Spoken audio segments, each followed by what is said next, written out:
The story begins with the police being called to the mansion of Charles Devereaux, a wealthy businessman. His sprawling estate, usually bustling with staff, is eerily quiet tonight, save for the distant wail of sirens as they approach. Inside the grand study, Devereaux is found slumped over his mahogany desk, lifeless. The door, still locked from the inside, poses the first of many mysteries. Detective Anna Harris arrives at the scene. A seasoned investigator, she's seen it all, or so she thought. But the sight of the immaculate room with no signs of a struggle and no apparent way in or out sets her on edge. Devereaux's body bears only a single wound, a stab to the chest. But how could someone have delivered it and disappeared without a trace? As she examines the scene, small details begin to gnaw at her. The shattered wristwatch on the floor, its hands frozen at an odd time, the faint, almost invisible smudge on the window, and a glass on the desk, still wet with condensation but empty. Each clue seems disconnected, but Harris knows that somewhere in these fragments lies the truth. The investigation kicks into gear. Devereaux's family and inner circle are summoned for questioning. His wife, Evelyn, shows little emotion, her face a mask of cold detachment. His business partner, Richard Moore, is visibly shaken, but something in his story doesn't sit right with Harris. And then there's Devereaux's estranged son, David, who appears more angry than grief-stricken. Each of them had reasons to resent the victim, but their alibis seem airtight. As Harris digs deeper, the puzzle of the locked room only becomes more perplexing. The mansion's security footage offers no clues, and the staff claim they saw and heard nothing. Days pass, and pressure mounts as the media hounds the investigation, branding it the impossible murder. But Harris isn't one to give up easily. She begins to uncover dark secrets from Devereaux's past, betrayals, blackmail, and business deals that left many enemies in his wake. It becomes clear that Devereaux was not the man he appeared to be, and the list of suspects grows longer.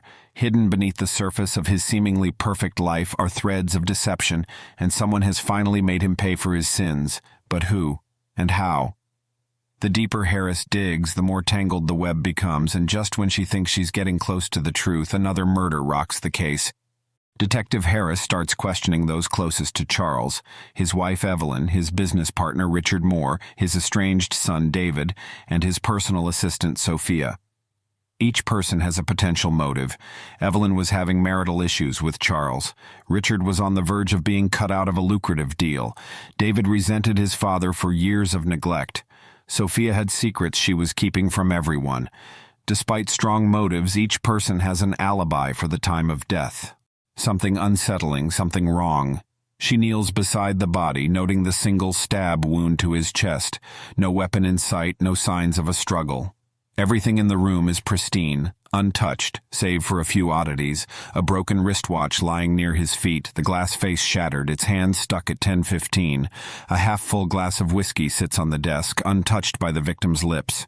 And near the window, a faint fingerprint smeared on the inside of the pane, just barely noticeable.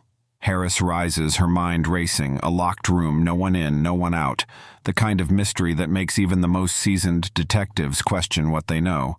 But Harris isn't easily rattled. She's been through enough to know that every puzzle has a solution, no matter how impossible it seems.